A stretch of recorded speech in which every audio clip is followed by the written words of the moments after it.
Her eyes, once calm, now gleamed with the force of the law. "Sergeant Almeida," she pronounced, and her voice, previously soft, echoed with the authority of thunder. "For abuse of authority and the crime of racism, I, Judge Dr. Helena Costa, decree your immediate arrest." The officer's face, red with anger moments before, instantly paled. He trembled, the realization hitting him with the weight of his own ignorance and prejudice. The law, which he thought he controlled, had just turned against him, publicly and irrevocably. The silence that followed those words was not merely the absence of sound. It was a vacuum, an abyss that swallowed every breath, every heartbeat of those present. Sergeant Almeida, once a pillar of uniformed arrogance, now seemed like a puppet whose strings had been suddenly cut. His eyes, wide and empty, fixed on the imposing figure of Judge Helena Costa, as if trying to decipher an impossible enigma. The realization, which had been dawning, now seemed to have hit the ground with the force of a meteor, shattering his reality. The law, which he wielded as both shield and sword, now confronted him in the form of a black woman whose dignity he had tried to trample. Racism, arrogance, abuse of power, everything he thought he was above, now dragged him down to the very defendant's bench he had sworn to protect. The tremor in his hands spread to his body, a cold fever consuming him. He tried to speak, but the words caught in his throat, transforming into a pathetic choke. Helena Costa, for her part, did not avert her gaze. Her posture was that of an unshakable rock. Her robe, once an accessory, now seemed an extension of her own authority, bestowing upon her an aura of relentless justice. She did not need to raise her voice. The gravity of her previous pronouncement still echoed within the courtroom walls, reverberating the truth of her position. The two court officers, who moments before had merely observed the scene with curiosity and a certain unease, now exchanged glances, confusion etched on their faces. An arrest order coming from a judge within her own courtroom against a military police sergeant was unprecedented, an earthquake in the established hierarchy. They were men of the law, trained to obey, but the situation was so extraordinary that a fraction of a second of hesitation was understandable. Helena noticed the brief pause. Her eyes, sharp as blades, moved from Almeida's petrified gaze to the officers. "Officers," she said, her voice now slightly lower but imbued with an unyielding firmness, "proceed with Sergeant Almeida's arrest. He will be charged with racism and abuse of authority. In accordance with the relevant statutes, he will be taken to the police station and subsequently presented to this court for a custody hearing." The mention of the legal articles dispelled any lingering doubt. The law was clear, and the judge's authority unquestionable. The officers, as if awakened from a trance, nodded seriously. The taller of them, a middle-aged man with a grizzled beard, stepped forward, his expression now professional and determined. Almeida, seeing the officers approach, finally found his voice, though it came out as a weak, desperate growl. "This is absurd. I'm a police officer. You can't do this," he stammered, trying to retreat, but his legs seemed rooted to the floor. Panic was now visible, mixed with impotent rage. He looked to the audience, seeking support, but found only looks of shock, and on some faces, a strange satisfaction. "Sergeant Almeida," Helena intervened, her voice cutting through his attempt at resistance, "your uniform does not exempt you from the law, much less authorize you to disrespect it. Your behavior was an affront to justice and human dignity. The fact that you are a police officer aggravates your conduct. As the public trust placed in your role has been betrayed, you will be treated like any other citizen who commits a crime." Helena's words were a final blow. The sergeant felt the cold weight of the handcuffs on his wrists, the metallic click echoing in the courtroom's silence like the sound of his own downfall. The officers led him out of the defendant's box, and he stumbled, head bowed, shame and fear etched on his face. The man who had entered the courtroom with an air of superiority, now left handcuffed, humiliated, his authority undone by the very law he swore to uphold and which, ironically, he thought he could manipulate. Almeida's departure left a void, but the tension in the air persisted. Helena Costa, judge, doctor, watched the scene until the door closed behind the sergeant. Then she turned to the room, her eyes sweeping over each face, each witness to that historic moment. Her expression was serious, but there was a gleam of unshakable determination. The message was clear. Justice in her court would be blind to the color of skin, but not to the corruption of the soul. This was just the beginning. The silence that followed Sergeant Almeida's exit was denser than before, charged not only by the absence of sound, but by the weight of a newly written history. It was the silence that precedes a storm, or perhaps the one that settles after the first lightning strike hits the ground. The gazes in the room, previously fixed on the handcuffed sergeant, now turned to Judge Helena Costa, a figure who, in a few minutes, had redefined what was possible within those four walls. Helena did not move immediately. She remained seated, her dark robe framing her upright posture, her eyes scanning the room. There was no triumph in her expression, only a profound seriousness, the gravity of someone who had just fulfilled an arduous duty.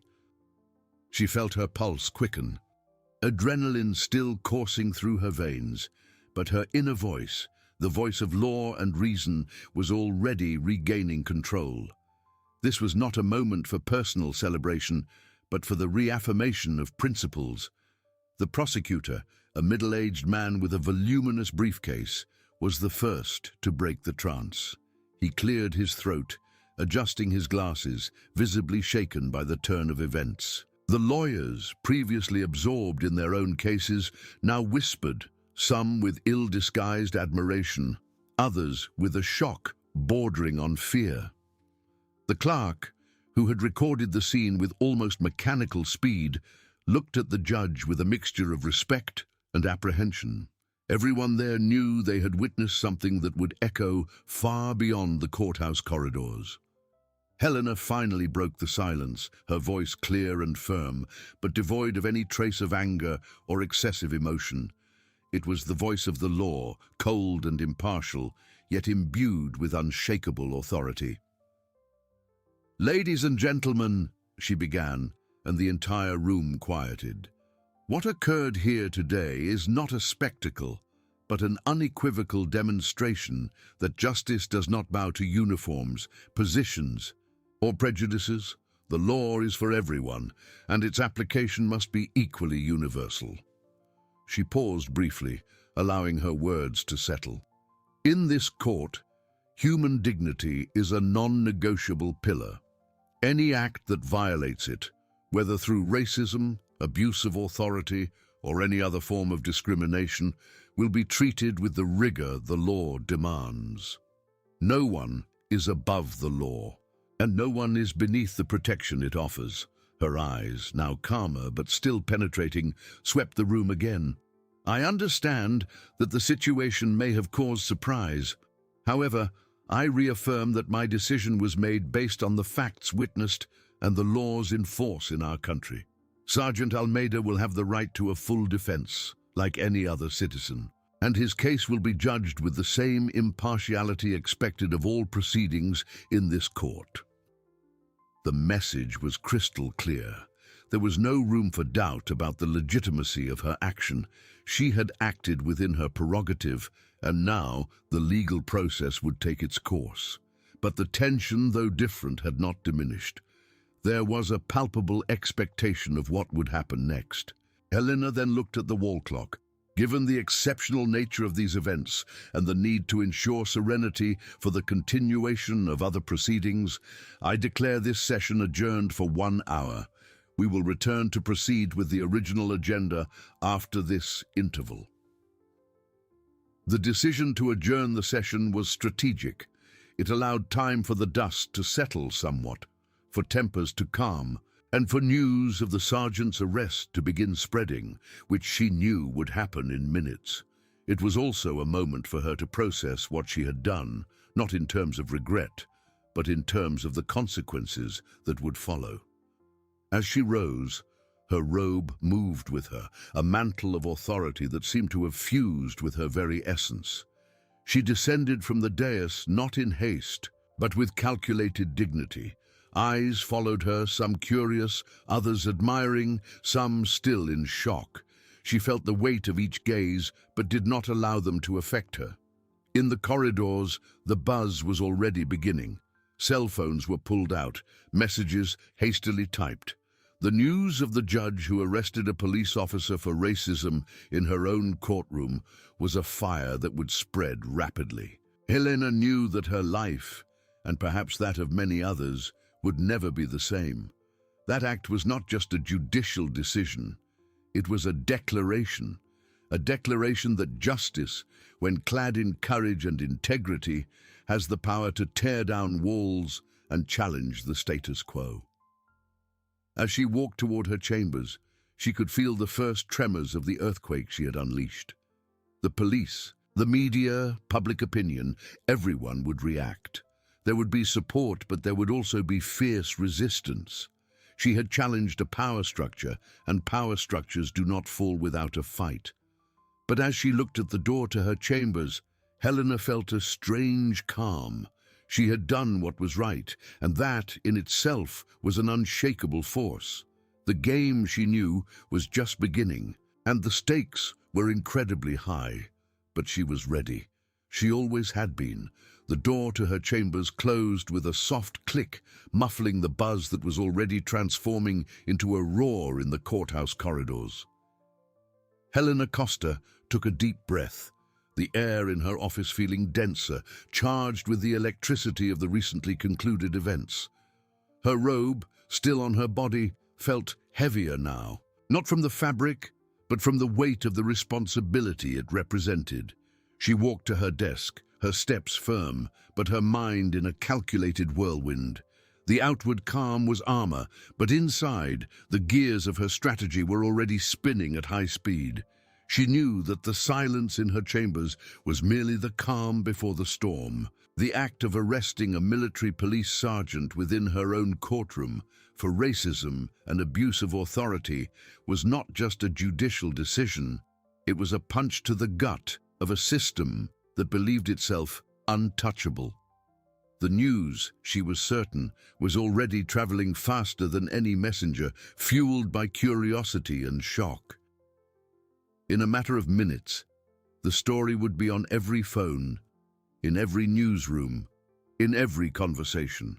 Helena removed her robe, folding it with almost reverent care and placing it on her chair.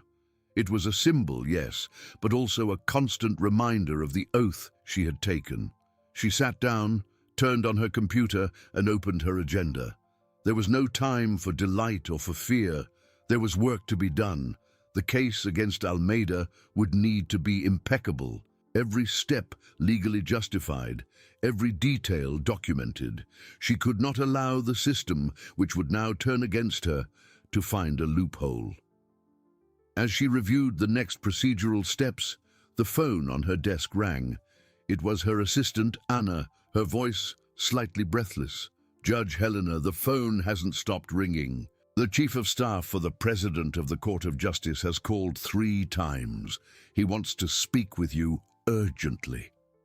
Helena closed her eyes for an instant, a brief moment to absorb the confirmation of what she already expected. "Anna, please tell the Chief of Staff that I will return his call as soon as I have a moment. As for the press, I will not be making any statements now. Ask the security guards to maintain order and inform them that an official statement will be released at an appropriate time." Her voice was calm, controlled, without a trace of the tension Anna felt. "Yes, Judge, but the military police have already issued a preliminary statement. They are claiming the sergeant was a victim of a misunderstanding and that the arrest was excessive and arbitrary, an attack on the institution." Anna's voice carried a cautionary tone. Helena nodded, though Anna couldn't see her. Expected, Anna. They will try to discredit me and the process. It's standard procedure. Stay firm and don't be intimidated. We have truth and the law on our side. She hung up, her jaw slightly clenched. The misunderstanding, the arbitrariness.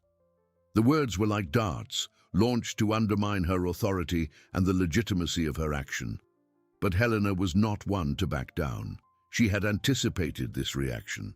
The force would not passively accept the humiliation of one of its members, especially a sergeant being handcuffed by a black judge. This was a matter of power, hierarchy, and control. The game indeed had begun, and it wasn't just about Almeida. It was about the capacity of a black woman in a position of power to challenge the racist and abusive structures that permeated society and indeed the very institutions of justice. She knew the battle would be long and arduous. There would be political pressures, perhaps even veiled threats. Her career, her reputation, perhaps even her safety would be at stake. But instead of fear, Helena felt renewed determination. The image of Almeida's petrified face, of the panic in his eyes as the handcuffs clicked shut, was a vivid reminder of why she had done what she did. It wasn't for revenge, but for justice. For all the times people like her had been blocked, humiliated, silenced, she picked up the phone and dialed a number. Dr. Ricardo, it's Judge Helena Costa. I need you to prepare a team to handle a highly complex and visible case. Sergeant Almeida was arrested today in my court for racism and abuse of authority. I need a team of prosecutors who will not bow to external pressures and who are willing to fight for this case with the same conviction as I. On the other end of the line, Ricardo, an experienced prosecutor known for his integrity, took a moment to respond, the silence revealing his shock. Judge Costa, this is unprecedented, but yes, you will have the best team. Justice will be done. Helena smiled, a small, tense smile. I know it will, Dr. Ricardo. I know it will. She hung up, feeling the weight of responsibility, but also the strength of her conviction. The earthquake she had unleashed was only just beginning to manifest in its fullness. The aftershocks would come, strong and incessant, but Helena Costa was ready for each of them. She had prepared her entire life for this moment, and she would not back down. The phone rested in its cradle, but the echo of Dr. Ricardo's words still reverberated in the room. Justice will be done. Helena knew that this was a promise that would require more than good intentions. It would demand a relentless fight against forces that would prefer to see the truth buried under piles of bureaucracy and prejudice. She had lit a fuse, and the fire now was beginning to spread, consuming the false tranquility that had once hung over the courthouse. The apparent calm of her office was an illusion. Outside, the buzz had transformed into an outcry. The corridors, once a stage for contained dramas, now seethed with the uncontrollable energy of the news. Reporters, lawyers, curious onlookers, all gathered, their whispers and questions forming a chaotic symphony that her office wall could barely muffle. Helena could almost feel the camera lenses pointed at the door, the microphones extended, eager for a statement, for a fragment of the story she had dared to write. The phone rang again, interrupting her brief contemplation. It was Anna, her assistant, her voice even more tense. Judge, the president of the Court of Justice himself is on the line. He insists on speaking with you now. Helena closed her eyes for a second, an almost imperceptible sigh escaping her lips. It was the first big wave. Put him through, Anna. I'm ready. The president's voice, Dr. Mendez, was grave and laden with an authority he expected to be unquestionable. Helena, what on earth happened there? My office is in chaos. The press is frantic, the military police are furious, and I'm getting calls from all sides, including the governor. Helena kept her voice firm, without a hint of hesitation. Dr. Mendez, what happened was that a military police sergeant committed flagrant acts of racism and abuse of authority within my court, disrespecting the law and the dignity of a citizen. My decision was made based on the facts and current legislation. Facts? Legislation? Mendez's voice rose a pitch. Helena, you arrested a police sergeant on duty. This is a diplomatic incident between institutions. Didn't you think about the consequences? About the political repercussions? My function, Dr. Mendez, is to apply the law, not to play politics. The consequences of a racist act and abuse of authority are far more serious than any political repercussion. Sergeant Almeida violated the law and, like any other citizen, must answer for his actions. No one is above the law, not even a police officer, and certainly not within a courtroom. There was a heavy silence on the other end of the line. Helena could almost visualize Mendez's red face, his brow furrowed in disbelief and contained fury. Helena, I understand your conviction, but this is a dangerous precedent. The image of justice and the military police is being tarnished. We need a solution that minimizes the damage. Perhaps a retraction, an apology, a re-evaluation of the arrest. There will be no retraction, Dr. Mendez. There is nothing to re-evaluate. The arrest was legal and justified. My duty is to ensure that justice is served, and that includes protecting citizens from acts of discrimination and abuse, especially when they come from those who should protect them. If the image of the military police is tarnished, perhaps it's time for the force to reflect on the behavior of its members and not on the judge who had the courage to act. Mendez's heavy breathing was audible. Helena, you are putting yourself in a very complicated position. This could have serious implications for your career. The veiled threat did not faze her. My career, Dr. Mendez, is to serve justice. If that means facing discomfort and opposition, so be it. I will not bow to pressure to cover up acts of racism. The law does not allow me to, and my conscience even less so. Mendez, realizing he wouldn't make her back down, changed tactics. Very well, Helena, we will follow the case closely. But know that the institution will not remain inert in the face of what it considers an attack. Expect a rigorous investigation into your conduct. I am available for any investigation, Dr. Mendez. I am certain that my conduct will prove impeccable. Helena replied, her voice unshakable. She hung up the phone, feeling a rush of adrenaline. It was exactly as she had predicted. The institutional machine had begun to move, not to correct injustice, but to protect itself and, if possible, crush anyone who dared to challenge it. The threat of an investigation into her conduct was a classic move, an attempt to delegitimize her action and, by extension, herself. Helena walked back to her desk, picked up her robe, and observed it. It wasn't just fabric, it was a shield, a flag. She wasn't alone. There was Prosecutor Ricardo, his team, and all those who silently yearned for a more just system. She knew the battle would be fought not only in the courthouse corridors, but in the arena of public opinion, in the news, on social media. The suspension hour was almost over. It was time to return to the courtroom. The world waited to see how she would handle the aftermath of her own storm. As she put on her robe again, Helena felt the weight of history, but also the lightness of conviction.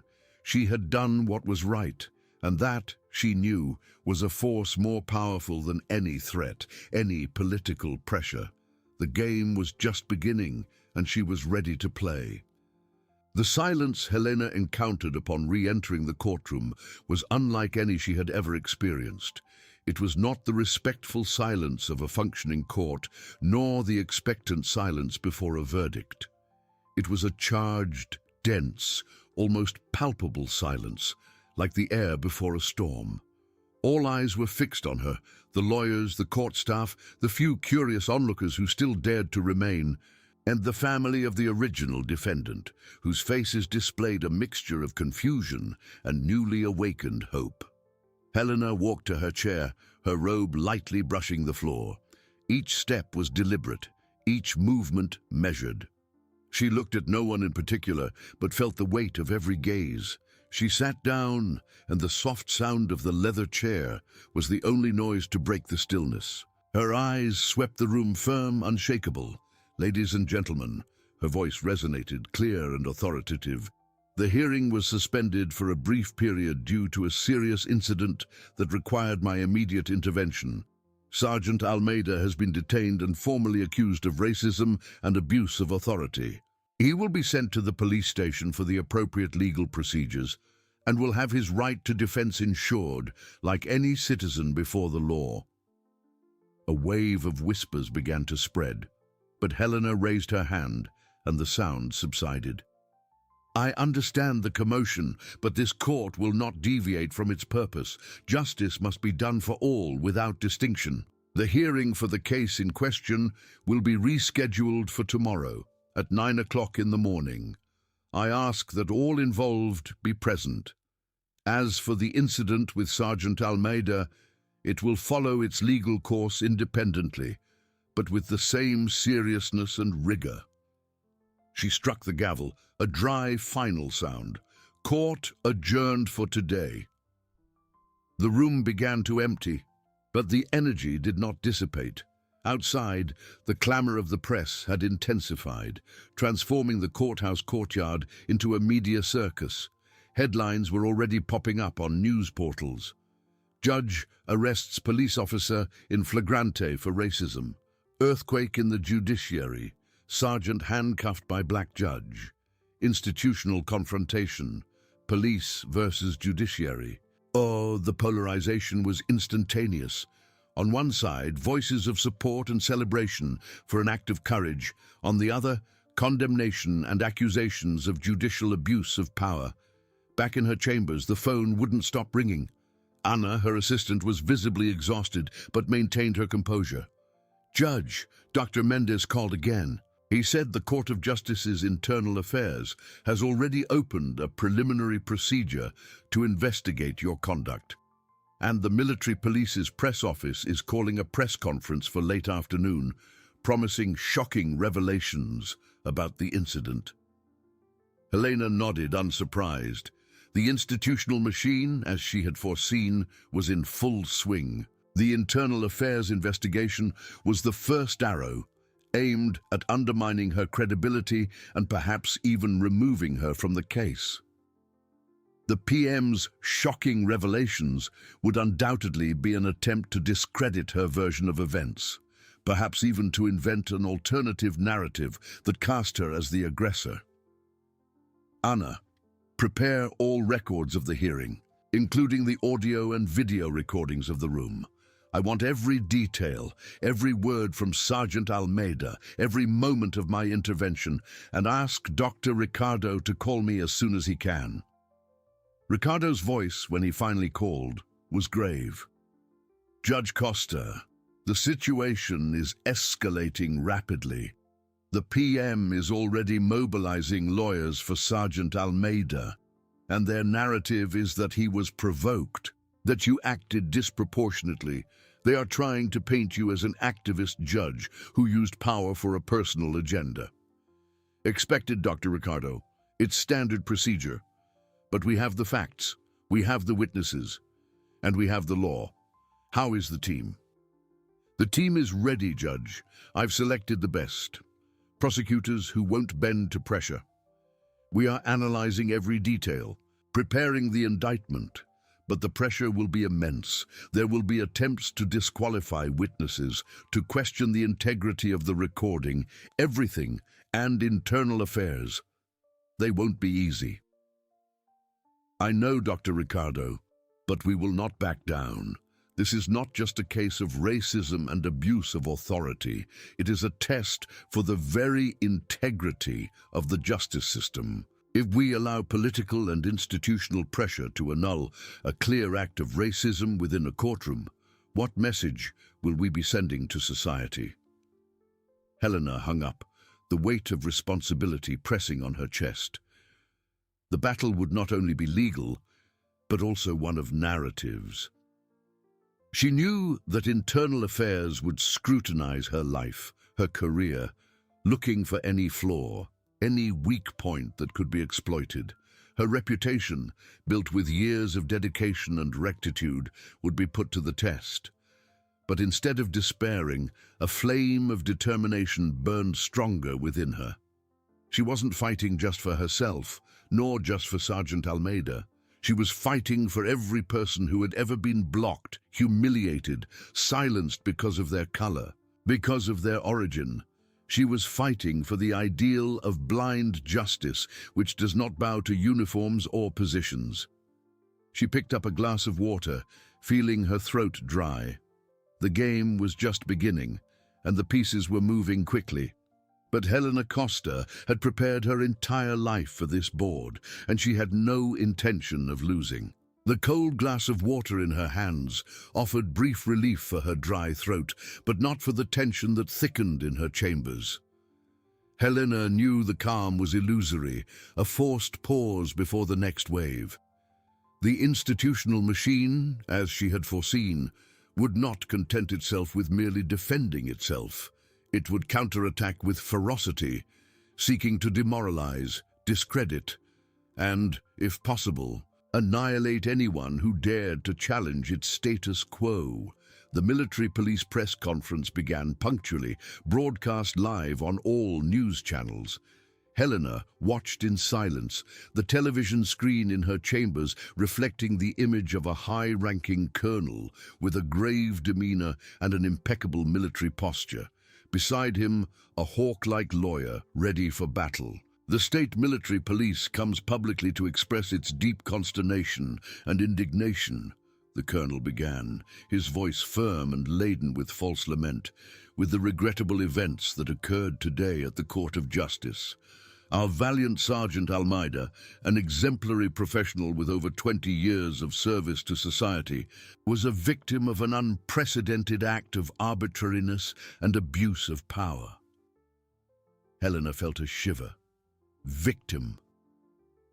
The inversion of the narrative was brazen, but predictable. The colonel continued, each word building a distorted image of reality. Sergeant Almeida, in the fulfillment of his duty, attempted to maintain order and security within the court, following established protocols.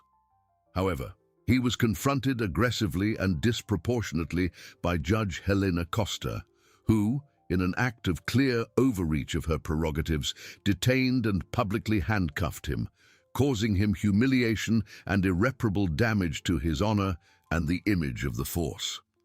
The lawyer then took the floor, his voice sharp as a blade. We have irrefutable evidence that Judge Costa acted driven by personal and ideological motivations, using the incident as a platform for a particular agenda. Witnesses report that Sergeant Almeida was provoked, that his words were taken out of context, and that the magistrate's reaction was a clear demonstration of judicial activism, disrespecting the hierarchy and harmony between institutions. Judicial activism. The key word, the silver bullet they sought to fire at her. It was an attempt to disqualify her decision, not as an act of law enforcement, but as a personal crusade. They would try to paint the picture of an impulsive, emotional judge who used her power to avenge a supposed offense, ignoring rights and prudence. Furthermore, the lawyer continued, Judge Costa's conduct raises serious questions about her impartiality and her preparedness to handle cases involving public security agents. We are requesting an in-depth investigation into her history, her previous decisions, and her associations in order to expose the true nature of her motivations. Helena turned off the television. She didn't need to hear more. The message was clear. They would scour her life, look for any blemish, any connection, any decision that could be used to discredit her. The war of narratives had begun, and the military police were playing dirty, as she expected. Minutes later, Anna entered the chambers, her face pale. Judge, the Court of Justice's Internal Affairs just sent a formal notification. They want all records of the incident, including your detailed testimony and a list of all witnesses. And They indicated that you might be preemptively removed from Sergeant Almeida's case to ensure the impartiality of the investigation. Removal. It was the next logical step. To take the case out of her hands, to empty her authority, to isolate her. But Helena would not be shaken. Anna, respond to internal affairs immediately. Provide everything they ask for, and tell them I am available for any testimony. As for the removal, they will have to justify that very well. There is no legal basis to remove me from a case where I acted in flagrante delicto within my prerogatives. The phone rang again. It was Ricardo. Judge, did you see the press conference? It's even worse than I imagined. They're trying to deconstruct you, paint you as a radical. Rumors are already circulating that you have a history of persecuting police officers. I expected this, Ricardo. It's standard tactics. But we don't have time to lament. What's our strategy? We're finalizing the indictment against Sergeant Almeida. Full focus on the facts, the explicit racism, the abuse of authority, the violation of judicial space. We have the audio, the video, the witnesses, and we're preparing a formal response to Internal Affairs, refuting each of the PM's accusations and defending the legality of your action. We need to be surgical, Judge. Every word counts. And the public side, Ricardo. Public opinion will be crucial. We cannot let their narrative establish itself without a counterpoint. We are already in contact with several human rights organizations and social movements. They are outraged and ready to support us. Civil society can be our greatest ally against this machine. But it will be an arduous fight, Judge. They have resources, influence, and a well-rehearsed narrative. Helena listened, her mind working at high speed. The battle would not only be fought in the legal documents, but also in the arena of public perception.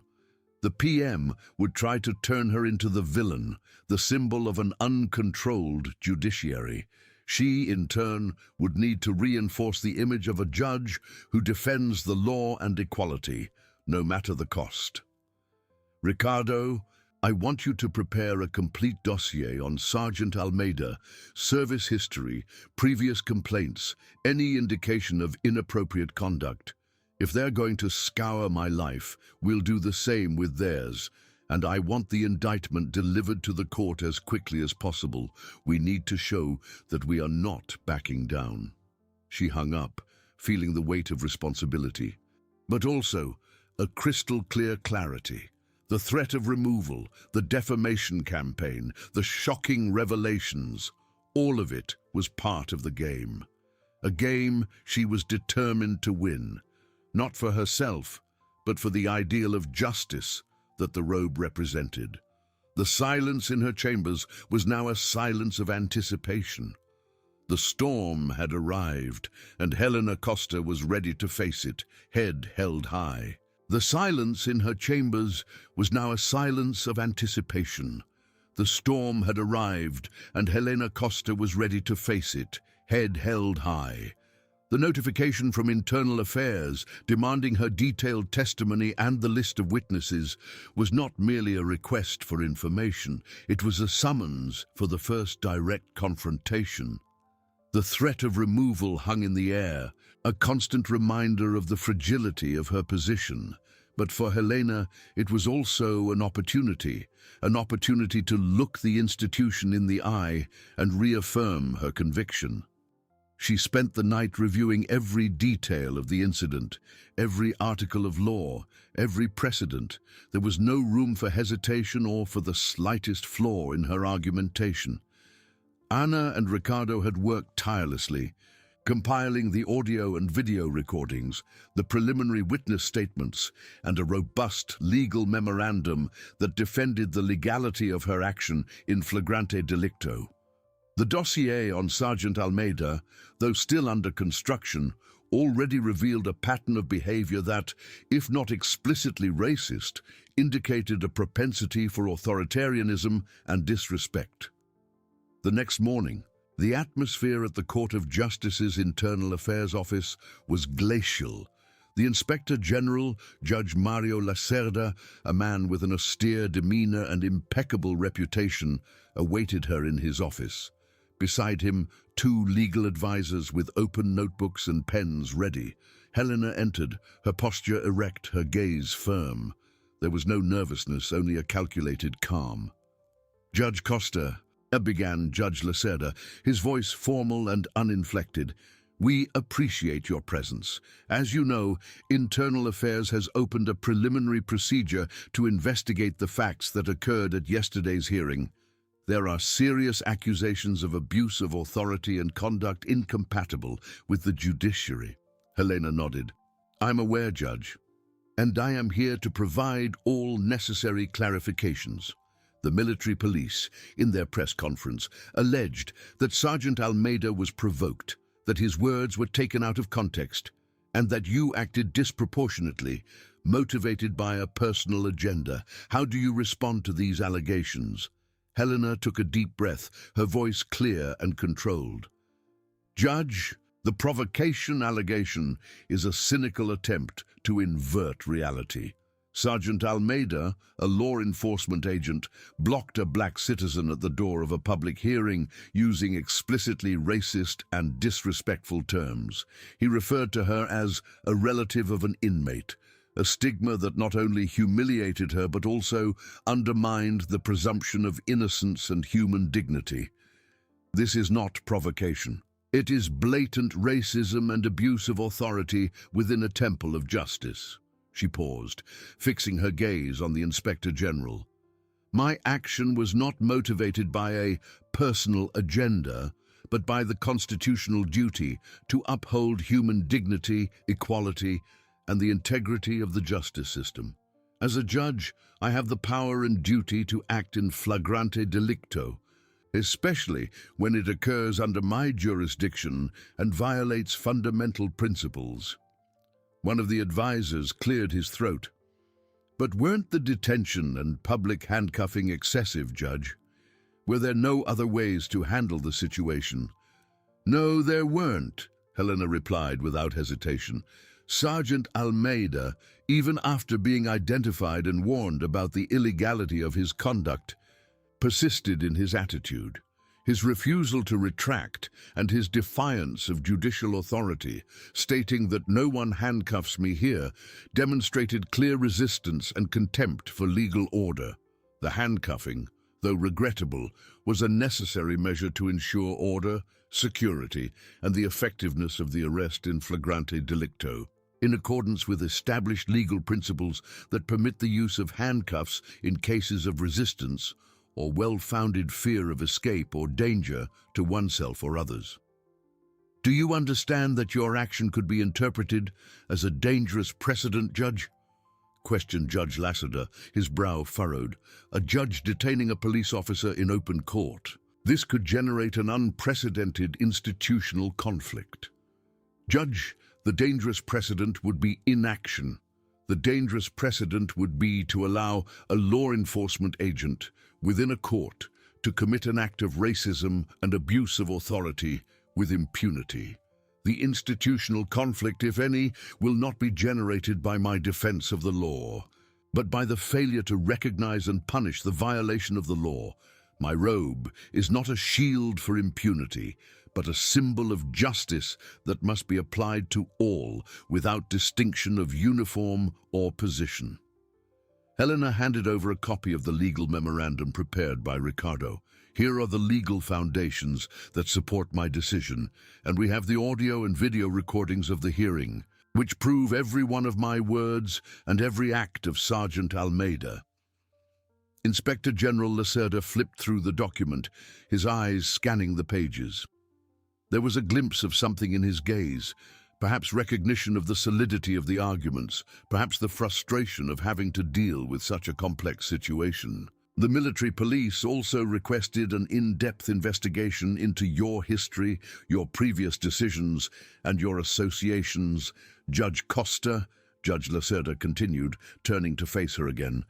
They suggest that you have a history of judicial activism and persecution of security agents. Helena smiled, a cold, defiant smile. My life and my career are open to any scrutiny, Judge. Every decision I have made has been based on the law and my conscience. If defending fundamental rights, fighting injustice, and applying the law to everyone, regardless of their position, is judicial activism, then yes, I am an activist. But I am an activist for the Constitution, for equality and for justice. The meeting extended for over an hour. Helena answered each question with surgical precision, without deviating from the facts or legal principles. She did not apologize for her actions. She defended them with the conviction of one who knows she's on the right side of law and morality. In the end, Judge Lacerda concluded the session with the same formality with which he had begun it. Internal Affairs will analyze all information. Judge Costa, the decision regarding your preventive removal will be made shortly. Helena knew the battle was far from over, but she felt a momentary relief. She had faced the first line of institutional defense and had not yielded an inch. As she left the room, her phone vibrated. It was Ricardo. Judge, the indictment against Sergeant Almeida has just been filed, and the news of your visit to Internal Affairs has already leaked. The media is in a frenzy. Excellent, Ricardo. Let them know we're not backing down. And civil society? Human rights organizations are mobilizing. There are demonstrations of support on social media. The PM's narrative is losing ground in some sectors, but polarization is high. It will be a war of attrition. Helena nodded. A war of attrition. She was ready for it. Internal Affairs, the PM, the media, all were pieces on a complex board. But she had the law, the facts, and above all, conviction. And that, she knew, was a power no institutional force could break. The game was just beginning, and Helena Costa, the judge who dared to challenge the system, was more determined than ever. The decision was a mix of victory and trap. Helena would remain in the battle, but with the sword of Damocles hanging over her head. Every move she made would be scrutinized, every decision questioned. The military police's reaction was immediate and furious. In a new press conference, the corporation's spokesperson expressed deep disappointment with Internal Affairs' decision, claiming it legitimized judicial activism and undermined police authority. They promised to exhaust all avenues of appeal to defend Sergeant Almeida and restore order. The subliminal message was clear. The PM would not back down, and the war would become even dirtier. The courtroom, normally a stage for contained dramas, now seethed with an electric energy. Sergeant Almeida's habeas corpus hearing was not just a legal procedure. It was a public spectacle, a battlefield where the legality of Helena's decision would be judged. 3 judges comprised the bench, their faces impassive under the weight of attention. Almeida's lawyer, a corpulent man with a thundering voice, began his argument. Your Honors, we are facing a case of blatant abuse of judicial authority, an act of activism that subverted legal order and the presumption of innocence. Sergeant Almeida, a dedicated public servant, was illegally detained, publicly handcuffed, by a judge who, instead of ensuring impartiality, acted out of impulse and passion. There is no flagrant offense, no danger of flight, no resistance that justifies such an extreme measure. Judge Costa, in her excessive zeal, transformed herself into accuser, witness, and executioner, violating the most basic principles of due process. The lawyer gestured dramatically, pointing at Helena, who sat in the front row beside Ricardo. Helena's eyes fixed on the judges, conveying a calm that belied the storm raging within her. She knew this was the line of attack, to discredit her, to paint her action as a personal, not legal act. When it was Ricardo's turn, his voice, though more restrained, carried the weight of law and morality. Your Honors, Sergeant Almeida's defense attempts to divert focus from what truly happened. What we witnessed was not excessive zeal, but the application of the law in the face of a blatant crime of racism and abuse of authority. Sergeant Almeida, within a courtroom, a temple of justice, uttered words laden with prejudice, humiliated a citizen, and attempted to prevent her from exercising her right to access justice. This, Your Honors, is a crime, and a crime committed by a law enforcement agent within the judicial environment demands an immediate and firm response. Ricardo presented the transcripts of the recordings, the videos, the testimonies of the witnesses who, thanks to Anna's swift action, were protected and had ratified their versions. The arrest in flagrante delicto, Your Honors, was a measure to contain an ongoing illicit act, a necessary response to restore the dignity of the court and ensure that the law was applied to all, without distinction of skin color or social position. The established legal principle, cited by Judge Costa herself, authorizes the use of handcuffs in cases of resistance or well-founded fear of escape or danger to oneself or others. The tension in the room was almost palpable. The judges listened intently, their expressions indecipherable.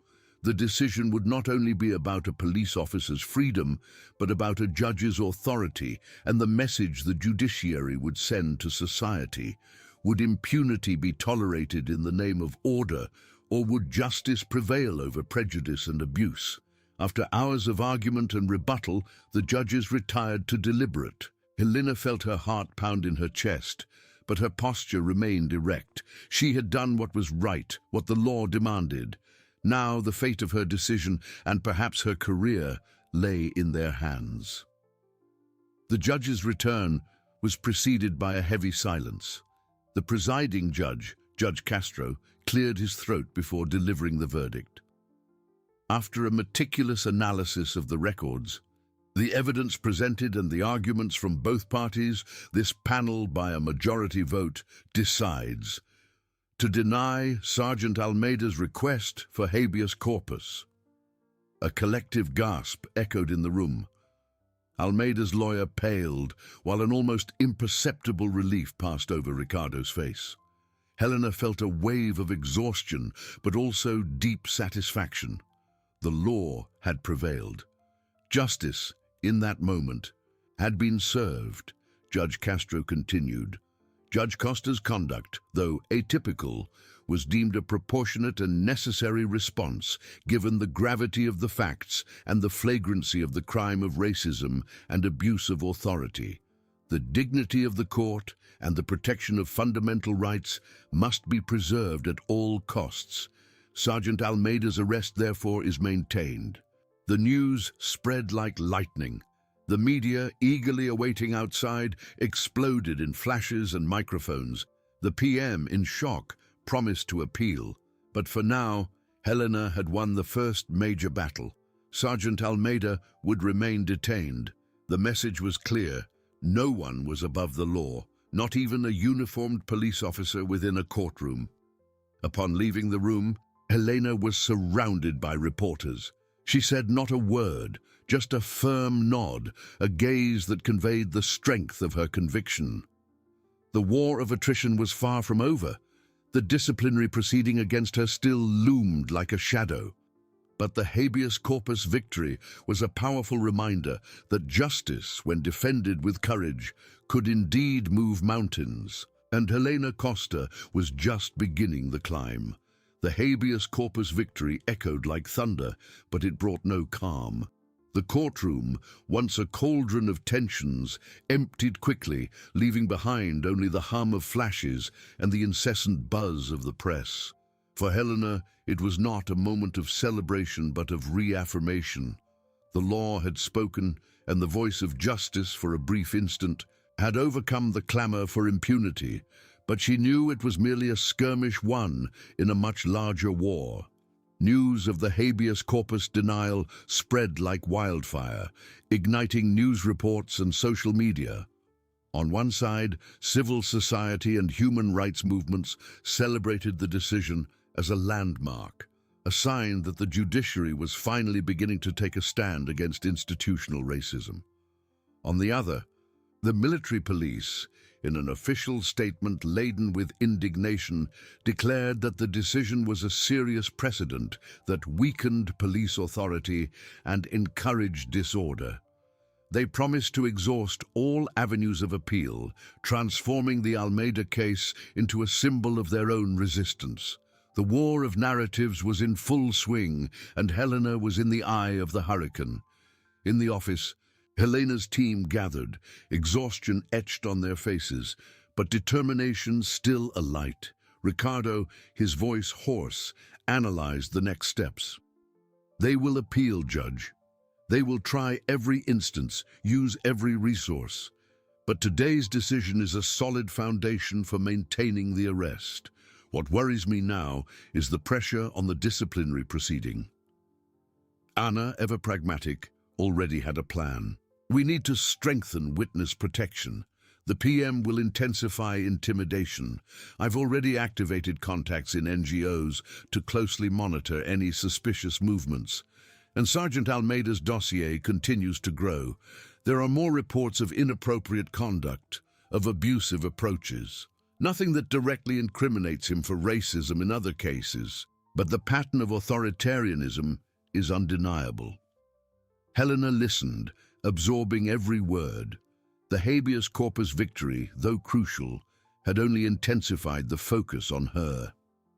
The disciplinary administrative proceeding, PAD, was the weapon the system used to try to bend her, to silence her.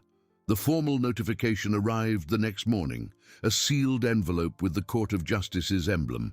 The accusations were clear: abuse of judicial authority, exacerbated activism, violation of due process, and conduct incompatible with the judiciary. Each word was a calculated blow, an attempt to delegitimize her action and her very person. They want to paint me as an impulsive judge, driven by emotion, not by law, Helena reflected aloud, the document in her hands. They want to discredit me, so that the decision against Almeida loses its force, but they won't succeed. Ricardo nodded. We need to build an impeccable defense for the PAD, Judge. Every detail of your action, every article of law that supported it, needs to be clearly laid out. We will show that it was not activism, but the rigorous application of the law in the face of a blatant crime. The strategy for the PAD began to be drawn up in parallel with the continuation of the criminal case against Sergeant Almeida. Helena knew she could not yield on either front. If she backed down on the PAD, it would be seen as an admission of guilt, and the victory against Almeida would lose its impact. If she distracted herself with the PAD and neglected the main case, justice for the humiliated black woman would be compromised. External pressure increased daily. The PM, in a public relations move, launched a social media campaign defending the honor of the corporation and insinuating that Helena was being instrumentalized by radical groups. The media was divided, some outlets defending the judge, others questioning her conduct. Helena received messages of support and also veiled threats, but nothing shook her. Her conviction was her armor. Judge Mario Lacerda, the same one who had initiated the PAD, would be the reporting judge for the administrative process. His initial stance, not to remove Helena, had been a reprieve, but now he would be the judge of her conduct. Helena knew she would need to prove not only the legality of her action, but also the integrity of her intentions. Meanwhile, Sergeant Almeida, still detained, became a martyr for some sectors of the corporation. His lawyers, in a new maneuver, tried to disqualify the recordings and witness testimonies, alleging manipulation and partiality. But Helena's team was one step ahead. Ina had ensured the authenticity of the evidence and the consistency of the accounts, shielding them against any attempt to dismantle them. Helena spent hours reviewing every detail of the fateful hearing, every word uttered, every gesture of Sergeant Almeida. She relived the scene, not to stew in anger, but to solidify the basis of her defense and the prosecution. The image of the humiliated and silenced black woman was the fuel that propelled her. "They want me to feel isolated, to doubt my own decision," Helena told Ricardo one late afternoon, looking out at the city lighting up outside. "But every attack from them only reinforces my certainty that I did what was right. The law is not an ornament to be ignored when convenient. It is the foundation of our society, and I swore to defend it." The war of attrition was far from over. Helena knew she would face more battles, more personal attacks, more attempts to delegitimize her work. But the habeas corpus victory had proven that justice, even under siege, could prevail. And Helena Costa, the judge who dared to challenge power and racism, was ready for the next stage, with the sword of law in one hand and the shield of her conviction in the other. The PAD was a threat, yes, but also an opportunity to reaffirm before the entire system that human dignity and equality before the law were non-negotiable. The air in the Court of Justice courtroom was dense, laden with expectations and an almost palpable tension. It was not a common court, with a buzzing public or a clamoring press. This was an internal hearing, a trial within the system itself, and the silence that preceded it was more deafening than any outcry. Helena Costa was there, not in the defendant's box, but under the scrutiny of her peers, of a corporation that felt challenged, and of a system that at times preferred the comfort of inertia to the turbulence of change. The date for the first hearing of the disciplinary administrative proceeding had arrived. For Helena, it was not just a day on the calendar, but a landmark, a battlefield where the integrity of justice would be tested. She observed the faces of the judges who comprised the judging panel, each with their own history, their own convictions, their own fears. In the center, Judge Mario Lacerda, whose eyes behind his glasses seemed to carry the weight of a decision that transcended the individual case. Ricardo and Ana were by her side, their firm gazes conveying unconditional support. They had spent sleepless nights, dissecting every article, every paragraph, every precedent that could shield Helena's defense. The strategy was clear. It was not about apologizing or justifying impulsiveness, but about demonstrating the strict legality and the imperative necessity of her action. The session began with the formal reading of the accusations. Abuse of judicial authority, exacerbated activism, violation of due process, and conduct incompatible with the judiciary. Each term was an arrow aimed at the essence of her career, at her passion for justice. Helena listened, impassive, each word resonating in her mind as a distorted echo of the truth. They wanted to paint her as a rebel, a judge who had overstepped boundaries, but she knew she had merely fulfilled her oath. When it was her turn to speak, Helena did not rise with the defensive posture of someone explaining themselves, but with the authority of someone reiterating a conviction. Her voice, calm and firm, filled the room. She did not appeal to emotion, but to the relentless logic of the law. She cited articles of the Code of Criminal Procedure that allowed for arrest in flagrante delicto, the federal constitution that guaranteed human dignity and equality, and the anti-racism law that criminalized Sergeant Almeida's conduct. "My conduct, Your Honors, was not an act of activism, but of strict observance of the law," Helena declared, her eyes fixed on Lacerda. "In the face of a blatant crime of racism committed within the very courtroom against a citizen seeking justice, my obligation was to intervene. Omission, indeed, would be the true violation of due process, the true conduct incompatible with the judiciary. The law is not an ornament, but the backbone of our society, and I swore to defend it with all my strength." Ricardo complimented, presenting the robust documentation Ana had compiled. The videos of the hearing, the witness testimonies, the meticulous legal analysis that deconstructed each of the accusations.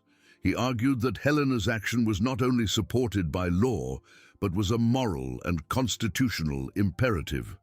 Inaction in the face of institutionalized racism, Your Honors, is what truly weakens judicial authority and the people's trust in justice, he emphasized. Judge Lassiter listened intently, his expression indecipherable. His questions were incisive, seeking the nuances, the limits of judicial discretion. He questioned the proportionality of the measure, about the possibility of other, less drastic actions. Helena responded with the precision of a surgeon, demonstrating that no other measure would have been effective given the flagrancy and gravity of the outrage. As the hearing proceeded, external pressure intensified.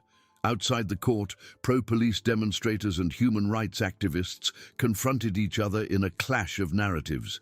The media, eager for every detail, broadcast live the permitted segments of the session, transforming Helena's pad into a benchmark for the national debate on racism and power.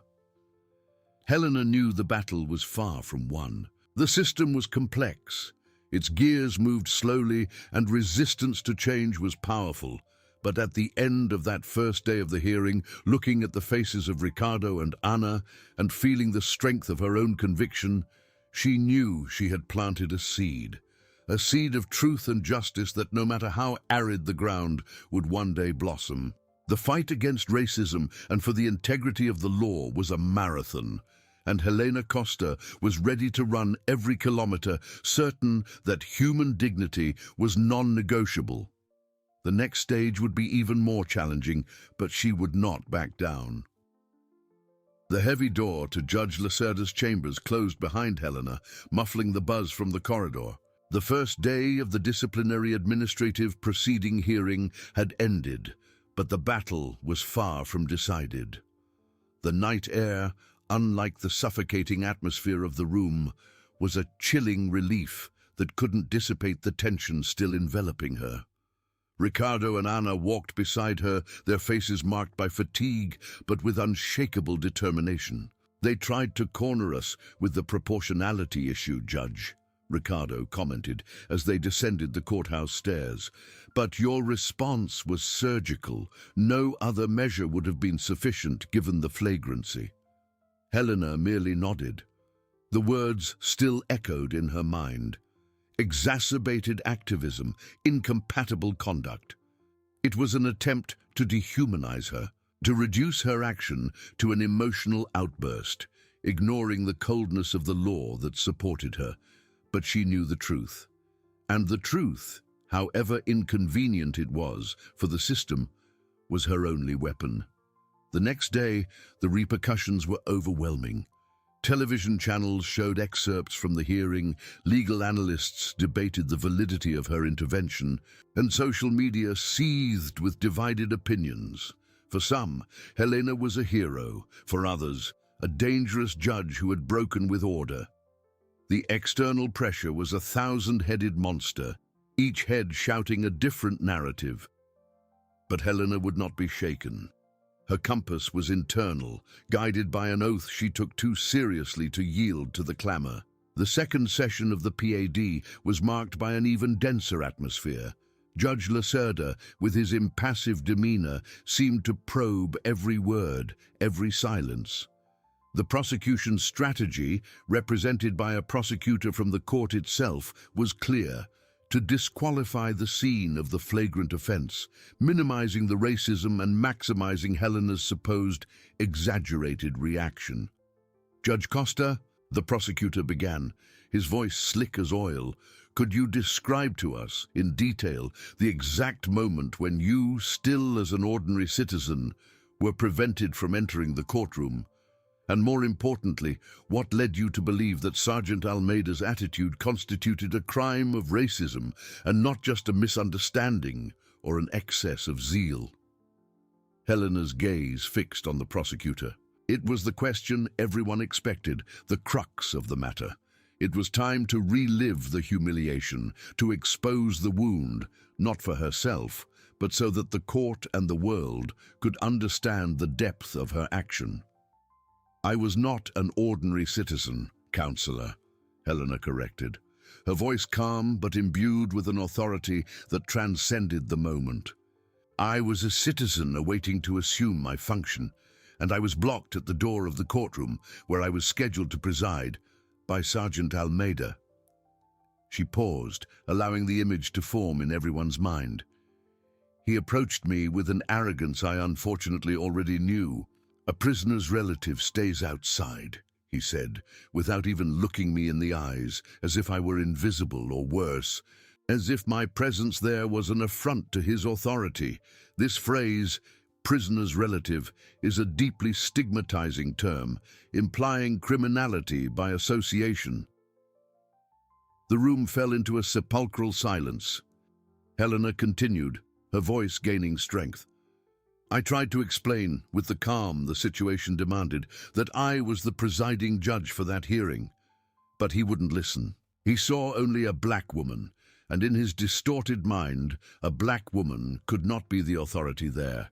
He insisted with a sneer that I return to my place, that I not interfere with police work. The image of that day, of that public humiliation, projected itself into the PAD room. The judges listened, some with expressions of shock, others with the familiarity of those who had witnessed similar scenes. "It was then that I understood the gravity of the situation," Helena continued. "It was not just disrespect for me personally, but a direct attack on the institution I represented, and more profoundly, an act of blatant racism. He did not see me as a judge because I was black. For him, the color of my skin was an impediment to my function, to my dignity." She described the moment when, faced with the sergeant's insistence on blocking her, she opened her bag. "I took out my robe, not as a symbol of power, but as a shield, as the materialization of the law he was violating." His face, Counselor, Sergeant Almeida's face, went from petulant arrogance to paralyzing shock. His eyes widened, the color drained from his face. He froze. The tension in the room was palpable. The prosecutor, who had seemed so confident before, now appeared to shrink slightly. He tried to retreat, tried to apologize, but it was too late. The crime had already been committed and witnessed by everyone present. Racism is not a misunderstanding, Counselor. It is a social blight, a crime that lacerates human dignity. And I, as a judge, could not and cannot omit myself in its face. My obligation was to act, and to act with the force that the law confers upon me. Helena looked directly at Judge Lassiter. "It was at that moment, Your Honors, that I decreed Sergeant Almeida's arrest in flagrante delicto for racism. It was not activism. It was the rigorous application of the law. It was the defense of the dignity of a woman, of a judge, and of all those who, because of their color, are constantly rendered invisible and dehumanized by a system that still refuses to see its own flaw." The silence that followed was different from before. It was not just tension, but a mixture of discomfort and, for some, an uncomfortable truth. Helena had recounted not only the facts, but the raw emotion and inherent injustice of that moment. She had transformed the accusation of abuse of authority into a cry for justice. The battle was far from over, but Helena knew that by exposing the naked truth of that day, she had once again planted the seed. And that seed, she hoped, would germinate in a more just soil. The next stage would be even more challenging, but she would not back down. She could not. The next stage would be even more challenging, but she would not back down. She could not. The silence that followed her declaration was not one of full acceptance, but of a truth that refused to be ignored. That day, Helena had laid bare institutional racism, not as an abstract theory, but as a visceral experience lived by her and by so many others. Judge Lacerda, previously impassive, now seemed to carry an invisible weight. His eyes, once inquisitive, reflected a complexity Helena dared not decipher. The following days were a succession of testimonies, intricate legal debates, arguments, and counter-arguments. Ricardo and Anna were tireless, each playing their role with mastery. Ricardo, with his sharp oratory, dismantled the prosecution's attempts to paint Helena as an impulsive judge, an uncontrolled activist. Anna, with her meticulous research, presented irrefutable evidence, from legal precedents to statistical data on racism in the judicial system. They were not just defending Helena Costa. They were defending the principle that the law must serve everyone, and that justice cannot be blind to skin color. The climax of the hearing arrived with the closing arguments. The court's prosecutor, visibly shaken by the strength of the defense, made a final appeal to order and discipline, arguing that Helena's action, however well-intentioned, set a dangerous precedent for judicial subjectivity. But his voice no longer carried the same conviction. Helena's truth had infiltrated the cracks of the prosecution's argument. Then it was Ricardo's turn. He rose, not with the aggressiveness of a debater, but with the solemnity of one who invokes the pillars of justice. His voice, firm and resonant, echoed through the room. "Your Honors," he began, "what is on trial here is not the conduct of a judge who acted to defend the law. What is on trial is this court's ability to recognize and combat racism in its most perverse manifestations. Judge Helena Costa did not commit an act of activism. She fulfilled her oath. She did not act with excess. She acted with the precise measure of the law, in the face of a blatant crime that outraged not only her person, but the very dignity of the function she was about to assume." He paused, sweeping his eyes across the members of the court. "Omission, yes, Your Honors, would be the true crime. Omission in the face of a prisoner's relative stays outside," said to a judge, "merely because of her color. Omission in the face of scorn, of invisibilization. Omission in the face of symbolic violence that precedes physical violence." Judge Costa showed us that the law is not a dead text, but a living instrument of justice. She reminded us that the robe is not merely an accessory, but a mantle of responsibility, an armor against injustice, and for that she deserves not censure, but the recognition and admiration of this court. The silence that followed was the deepest of all. It was a silence of reflection, of confrontation with uncomfortable truths. Judge Lacerda closed his eyes for an instant, as if replaying the entire scene in his mind. The deliberation was long and tense. Hours dragged on, each minute an eternity for Helena, Ricardo, and Anna. External pressure continued, with the media speculating about the outcome and demonstrations outside the court intensifying. Helena's fate, and perhaps the future of the debate on racism in the judiciary, lay in the hands of those judges. When the door to the deliberation room opened again, the air in the courtroom seemed to thicken. The judges returned to their seats, their faces serious, but with a new light in Lacerda's eyes. He leaned into the microphone, and his voice, previously so neutral, now carried a tone of solemn gravity. "After a thorough analysis of the evidence, testimonies and arguments presented by both parties, this full panel of the disciplinary administrative proceeding by a majority vote."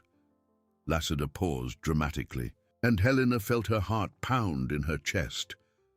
"Decides to dismiss the accusations against Judge Helena Costa." A collective gasp filled the room. Helena felt her legs weaken, but Ricardo supported her with a squeeze on the shoulder. Anna, beside her, had tear-filled eyes. Lacerda continued, his voice gaining strength. "Judge Helena Costa's conduct in ordering Sergeant Almeida's arrest in flagrante delicto was deemed not only supported by law, but a constitutional and moral imperative.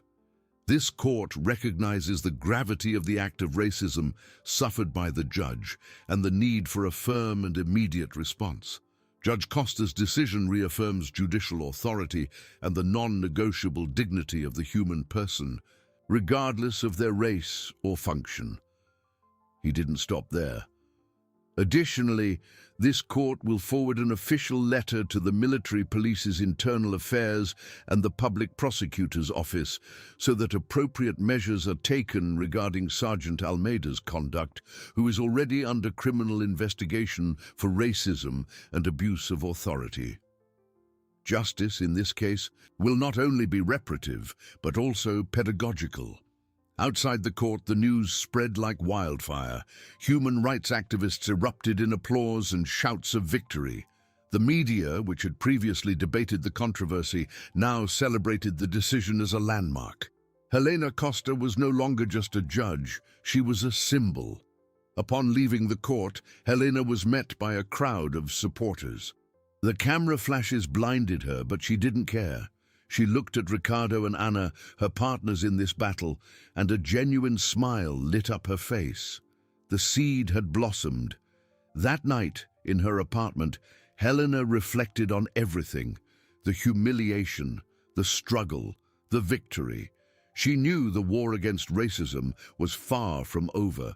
The system still had its flaws, its resistances, but she had proven it was possible, that the law, when applied with courage and integrity, could be a powerful tool for justice. Sergeant Almeida was formally indicted, and his criminal case proceeded. That day, when he tried to block a judge because of her color, became the day he was blocked by the very law he swore to defend. That tremor of fear on his face, when Helena took her robe from her bag, was the harbinger of his downfall. Helena Costa continued her career in the judiciary, stronger and more determined than ever. Her story became a beacon, inspiring others not to remain silent in the face of injustice. She knew that every day would be a new battle, but she was ready, because human dignity was non-negotiable, and justice, for her, was not a distant ideal, but a daily practice, an unshakable commitment. And she, Judge Helena Costa, was there to ensure it was fulfilled.